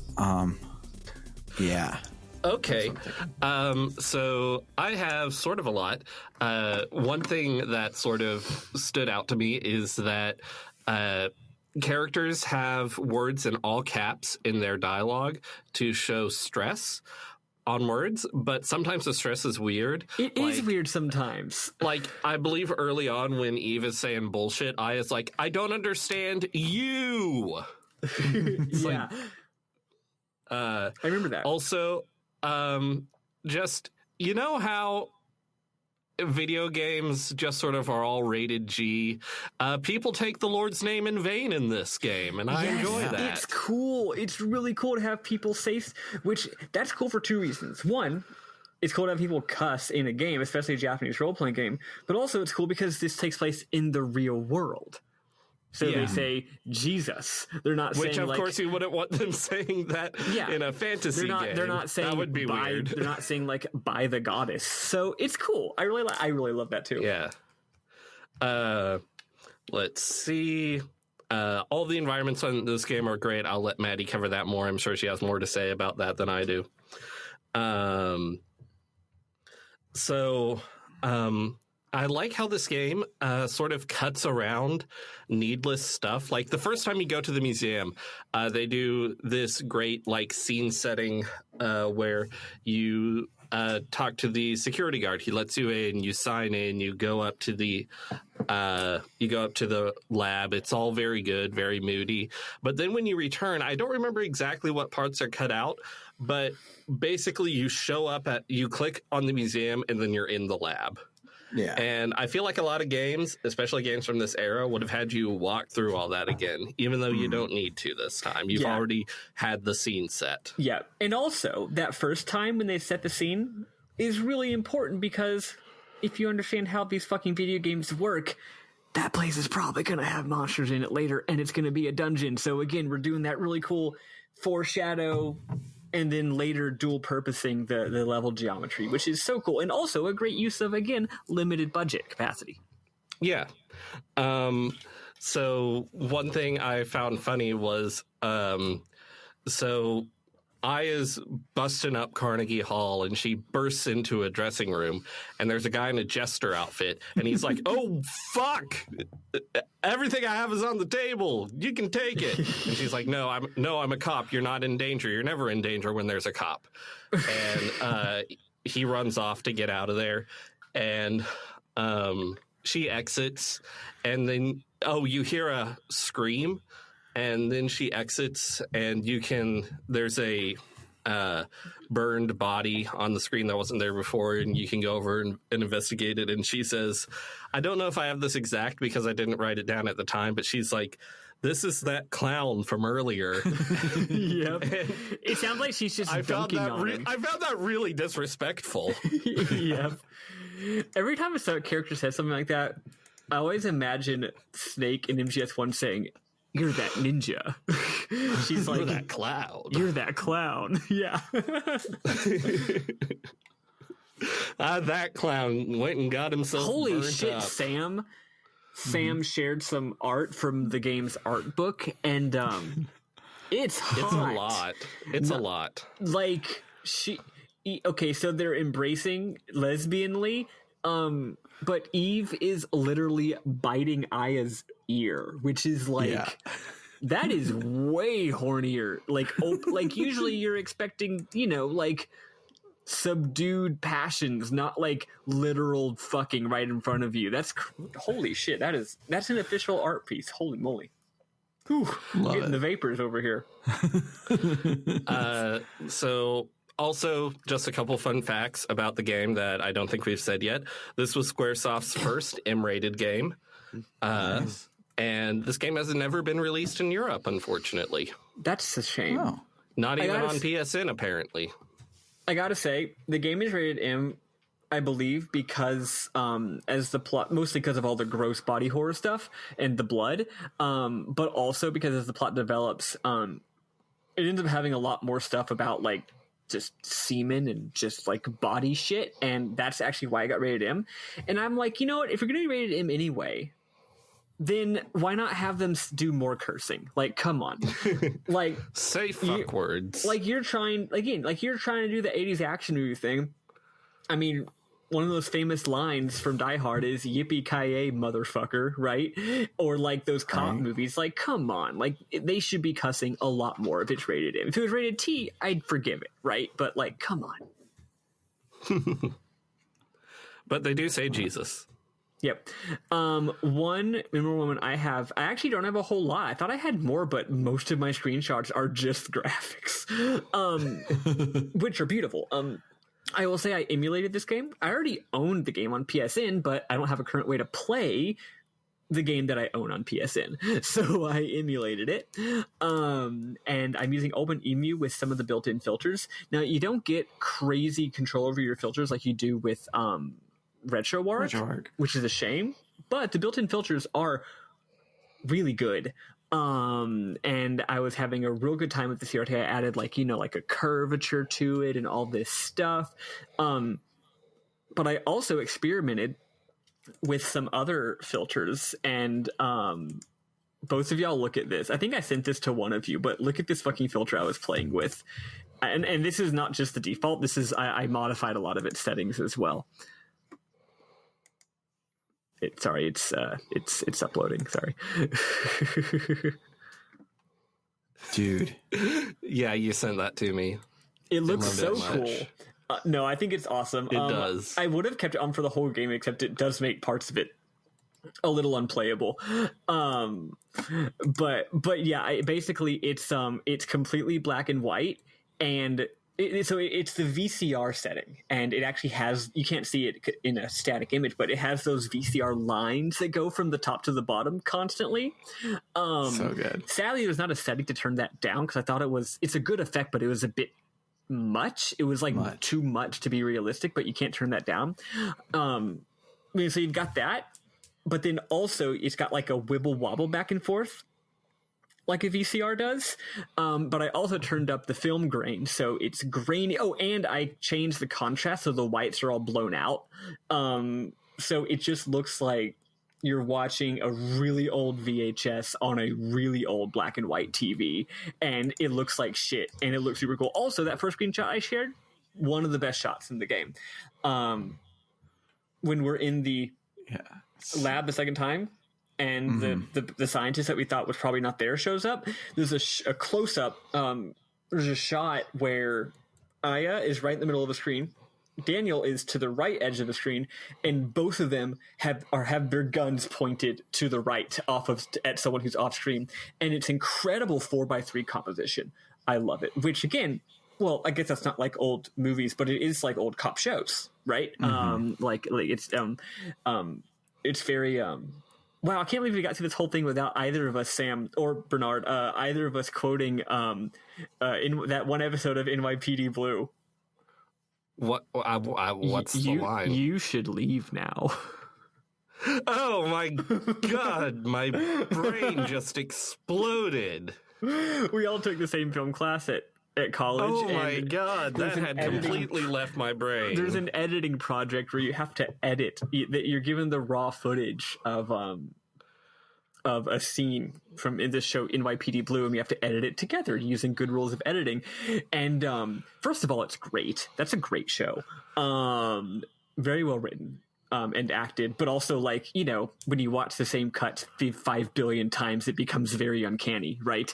And every single thing about it just starts to feel weird and off because none of the characters feel like human beings anymore. So, and one of the characters talks with his eyebrows. Yes. Anyway, whatever. Other than the graphics, which is a shame because, like, I'm sharing it with you, but I can't actually share it with the listeners, but whatever. My only mem is there's a when you're in the zoo, there's this great part where you go into the zoo area, and it's like where you mentioned earlier, the broken glass, but you can read the plaques, like the plaques that you have in the zoos, and the plaques are all really funny because they're just telling us like what animals are in the zoo. But this is a game about creatures being mutated into freakish monsters, and the glass is broken. So they're just like, isn't it cool that we have this bird and yeah, we're like getting attacked by zombie birds, right? And then the final one says, look for the brown monkey, one of our mini playful rainforest friends. And as soon as I read that, I was like, oh fuck, there's going to be a giant fucking monkey at some point in this goddamn dungeon. And there was later on in the dungeon. And they have boomerang arms. Yeah, they do. But yeah, good. I just look for the brown monkey, one of our many playful friends. And I'm like, oh no, really good foreshadowing. Though again, and it steals Aya's hat, and then she takes more damage. Hate that shit. Hate when that happens. The final thing I wanted to talk about was the gun subplot. But if Sam wants to talk about that, if that was one of yours, then you can cover it. It was not one of mine, but it was really good. Well, you talk about yours, and then maybe I'll talk about it. Okay, so early on, we go into the sewers, and there's a part where like you're coming up to a like there's like stairs on either side of you, and so I am trying to go fast in the game because I didn't have a lot of time this week, and so I was like, I'm not going to explore all the things. So I go up the stairs because that seems like where it would want you to go. That fucking part. So So you go up the stairs, and it's just this little turnaround. But to go up the stairs, it has to change the camera angle, which then shows the ground below you, and you see a couple treasure chests there.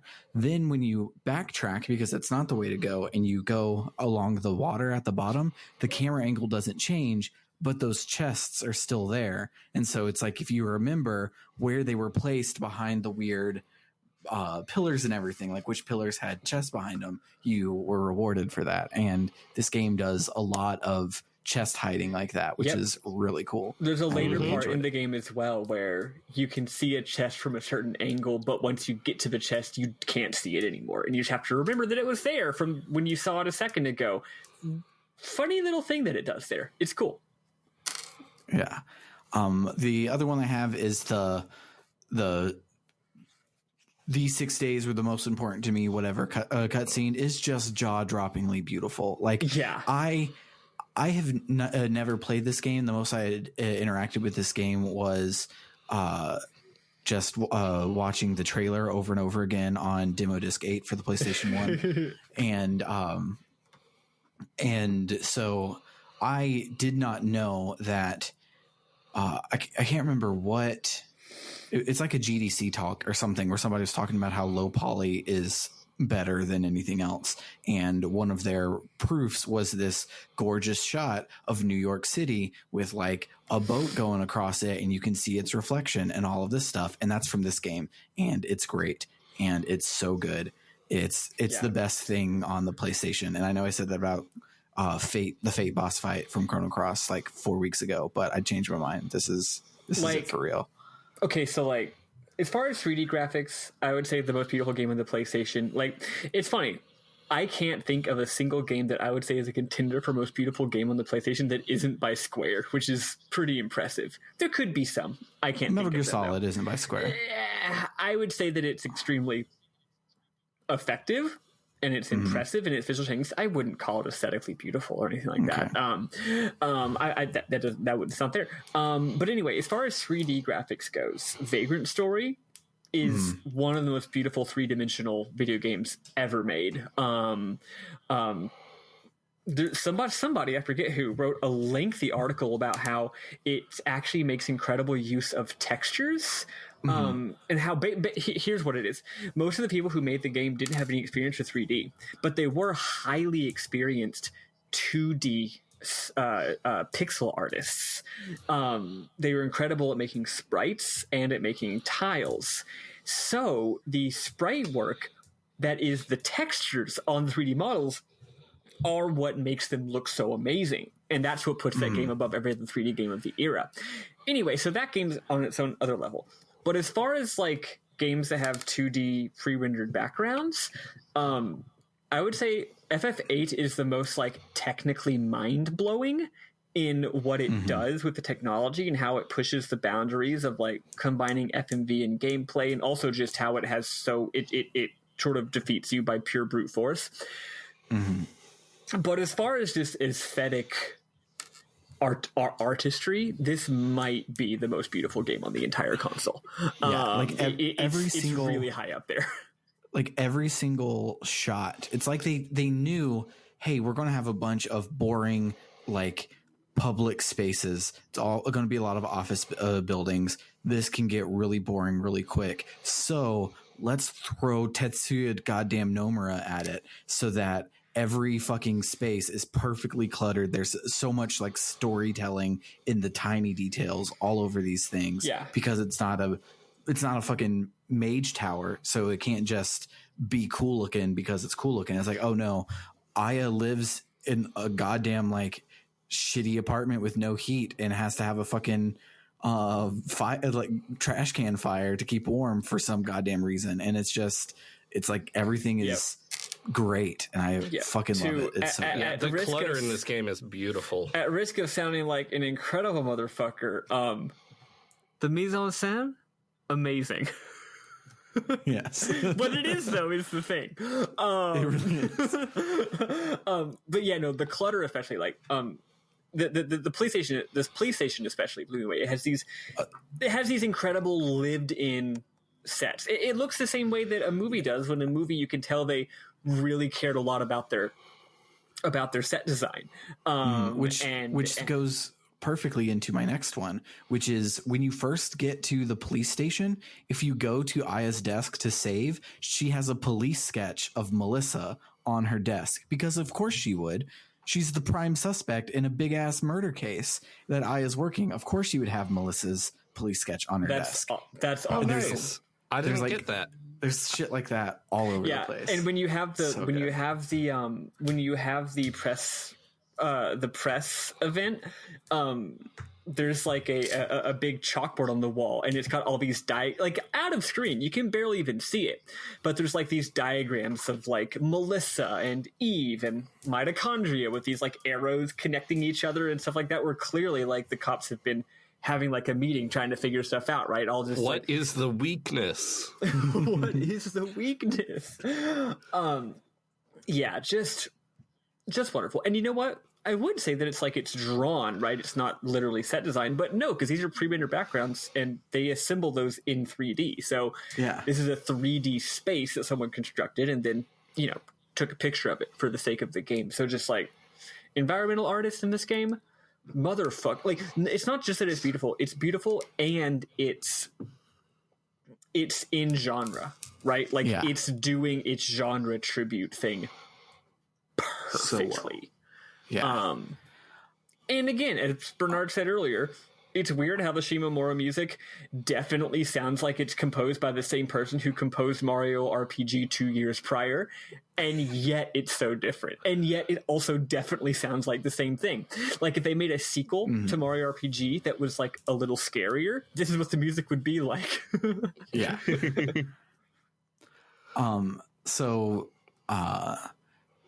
Me and Summer love spooky things, and we also love Christmas, and so we're trying to like advent calendar do something Christmassy every day. So our Christmas thing this week has been playing Parasite Eve together, and so I would be like voice acting all the different people, giving them different voices, so like she could check her phone and still know what's going on because it's a game without voice acting and stuff. And every time someone would talk about mitochondria, I would weave into the line using like my shitty writing skill to make it sound like they actually said powerhouse of the cell. Or look up every fucking time. That's really funny. Great. Also, I gotta say, I'm really proud of Square because every other game company in this era was jumping on the voice acting train. Like Metal Gear Solid, the game that both this and Vagrant Story are, and I cannot stress this enough, so very obviously trying to be inspired by, and like it's not just like, hey, this is the thing I know, so obviously this thing, like, no, the game was a goddamn sensation. Actually, MGS probably wasn't because it came out the same year, but Vagrant Story was. But like they're obviously going for this thing, but Square never put voice acting in their games on the PSX, like, but it's fine. Like, I think that, if Capcom had made Parasite Eve, I don't say they already did, I'm just saying, if Capcom had made Parasite Eve, it would have had voice acting. If Konami had made Parasite Eve, it would have had voice acting. But they're like, nah, we grew up in the era where we were making these good, powerful, emotional stories with just text only, and we're sticking to it. And that's cool. Mm-hmm. And I love it. But and that made Final Fantasy X hit really hard when suddenly Square was like, yeah, we're doing voice acting now. Yeah, that's what made Final Fantasy X such a shocking change in their style, because I mean, Square is always like, what's so cool about Square is like they're always innovating, and yet as much as they innovate, they also know when to stick to their guns. Like how we always say FF7 is really just an SNES game with some fancy tricks, right? It's like perfect combination of sticking to your guns and but also having incredible new ideas.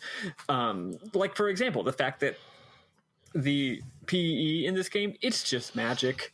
Your spells are just slow, haste, cure. Barrier's really interesting, actually. That's a unique one. Also, your magic recharges. I should have said that earlier. Your magic recharges, which really takes the edge off the whole survival horror thing, because you do have a heal spell, and your magic does recharge really fast. Yeah. But another thing, speaking of playing it with Summer. So to reference the fact that I talked about Cleveland show before we started recording, another Cleveland show bit is there's an episode where he meets up with his stalker, and he wakes up chained to the bed butt naked, and it takes him an incredibly long time to realize that she has stolen his jizz to impregnate herself. And when he finally says it, he goes, "Oh no, she jacked me," by which I mean she stole something she stole my essence. And so when you get to Maeda talking about she acquired his semen, we bust out laughing and quoted that Cleveland show bit, and it's good and it's great. And I'm slowly checking off all of the jokes to tell Maddy so she doesn't have to ever watch it. Hell yeah, love that. I interpreted Maeda's description of that as she jacked him. Yeah. But who can say? Who can say? Yeah, it could have been a lot of things. It's just very. I'm wondering what the original Japanese line was, and wondering if that was some very, very tastefully written censorship on the shit. So, perhaps. Oh, also, other than the issue Bernard mentioned earlier, which I agree with, it is weird. Great localization in this game.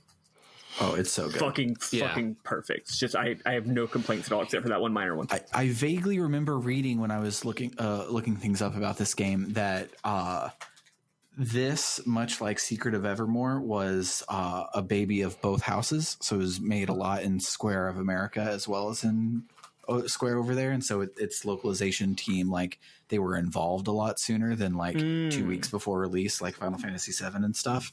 I think I read that somewhere. Don't quote me on it. It could be completely wrong, but it's what I had read somewhere. But hell yeah, a couple other cool ones. So you're making your way through the police station, and you see a cutscene where Ben is like, "Hey, I don't know what danger is. Let me follow this dog." And you're like, "No, stop." And then you talk to an NPC, and he gives you a key that unlocks a place at the beginning of the dungeon. So you just let Ben go do his thing, and you turn your ass around and go back and grab it. And so the second time it happens, Shiva has transformed. It is like time is ticking. Like an action game would have put up a timer or something to be like, you have to go and save the kid. And you talk to this guy and who you see earlier in the game, he's like hiding in his locker, and he's like, "My precious," basically. It's like, "Oh, I'm so glad I have this. It's so important to me." Blah blah blah blah. And he doesn't let you see what it is. So you find him, and he's like, "Hey, this was important to me. I want you to have it. It's in my locker." So you go there, and it's a trading card. And if you examine it in the menu, it says just a normal playing card, or just a normal trading card. It will probably do something. I hope it doesn't, though. I hope it's like you actually missed it. You can talk to the gun guy, give him a trading card, and he does something cool to your gun. Oh, cool. Well, yeah, I was hoping it actually already happened, but I guess you missed it. You can go back and get it later. I mean, yeah, I didn't go back to after I got the trading card. I didn't go back to the. Oh no, you can get it before. You could have gotten it before that. Anyway, yeah, it's just because you have to unlock it, and he's right at the end. You have to unlock his locker, and he's right at the end of the thing. No, I'm saying this whole scene where the guy tells you what a trading card is at the beginning when you first get to the police station. It's an optional scene. Oh, okay. Yeah, but I didn't have any trading cards, but he told me what they were. Okay, but so yeah, I was hoping that it never did anything. So it's just like, you let this kid get killed by a dog to go and get a dumbass trading card from a locker, and it would be great. But alas, it's a collectible. Speaking of the police station, in day 2, you spend a lot of time exploring the police station and finding out where the quote unquote item shop is and where the quote unquote weapon shop is, and all of these things to figure out all of your bearings. Day 3 starts, and it teaches you and it shows you a new weapon shop and a new item shop, and the person who has played a video game before says, "Oh no, this means that something bad is going to happen to the police station and I can't go back." Because I got a little lost there. I didn't know where we were headed, so I went to the police station first, and you can explore the whole thing, and there's like nothing bad going on because you haven't got to that part of the plot yet. I'm like, why did they give me a new item shop if this one's still, oh no, they're all gonna die, all of my friends are dead. And then there it is. And then finally my last one, so when Maeda first shows up and he's talking to the cops, and one of the cops starts speaking in Japanese, and in Japanese he's like, hey, do you speak Japanese? Is this easier for you? What's your name? Like, where, who are you? Where are you going? And Maeda is like, oh shit, it's actual Japanese. Well, now I can't think of any Japanese words to answer you. And it's a great bit where the cop is like overly like, oh, you obviously are struggling, let me help you. But then Maeda's too much of a dumbass to actually answer in Japanese. I was wondering what the Japanese was there. As someone who is almost bilingual, that's sort of just what being multilingual is like. You find you can't say anything in either language. Yes. And it's great. He just has issues with talking to people. That's all it is. He really does. I just thought of another memorable moment. One thing that helps like make this game feel grounded in the real world and grounded in science is that they actually like name drop a real scientist and his real science thing. The problem is it's Richard Dawkins, and I don't think that name carries the same weight now as it did in 1990. Yeah, they dropped the selfish. They dropped the selfish gene, and I'm just like, even though, have you heard Richard Dawkins' theory of his jar of honey? That's all I'm thinking of. Oh God! Have you heard Richard Dawkins' tweets? Wait. Let's close this out with the classic Richard Dawkins tweet. Let's see. Richard Dawkins. Do you know the one about fat bitch? Yes, I've heard that one, yes. Yeah, imagine it. Yeah, this game is like, oh yeah, famous scientist Richard Dawkins, and all I think is, ahem. Saw a Down and Out in Seattle last night. His sign said not, I need food, or I need a job, but I need a fat bitch. What could this mean? What I was thinking of was Bin Laden has won in airports of the world every day. I had a little jar of honey, now thrown away by rule-bound Dundridges. Stupid waste. God, so what a fucking G. I would say that he owns actually, except he's a terrible person who has terrible beliefs and views, which is a shame because he's a top tier poster. Anyway, does anyone have any final thoughts? Maddie, did you want to talk about the little gun subplot? Not really. The game just has some cool stuff about how guns are bad, and I like it, but I don't feel like going through the whole subplot. Yeah, this has gone a bit long. Yeah. But join us next week when we finish this game. I'll release it on New Year's Day, and then we'll be back to our normal release schedule. But, little tip. For the love of God, please rotate your saves in this game. It will become increasingly important that you rotate your saves. Okay, don't make the same mistake I did last time I played this game. Okay, thank you. I also made that mistake last time I played this game, and I've never actually beaten this game because of that. Wait, was it the you can cut this if you want, the Statue of Liberty boss fight? Probably. I haven't seen what happens, and I haven't gotten past day 5 of this game. I just remember one of the final bosses I couldn't get past. Yep. Fun. Now I feel good because I'm really dumb, but you're smart. So if you did it too, I don't feel as bad. Dope. Okay, I'm dropping a note to cut that. Yeah. I just didn't want to spoil it. There's a cool fight in a certain location.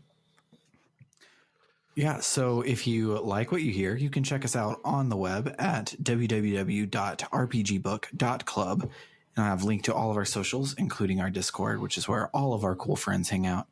And you also can donate to keep the lights on and help us buy video games. In 2 weeks, we'll be back to Septerracore. We didn't announce where we were stopping in Septerracore, so remind me to do that next week when we're actually coming back to the game. I'll remind you to announce where we stop so that you can change it later. Yes. So far, we're 2 for 2 of picking a spot and then being wholly underprepared for how much that was. But yeah. So for RPG Book Club Christmas, I have been Sam Allman. I'm Maddy Grace Webben. I'm David Bernard Houck. God bless us, everyone. Season's greetings, everyone. Bye.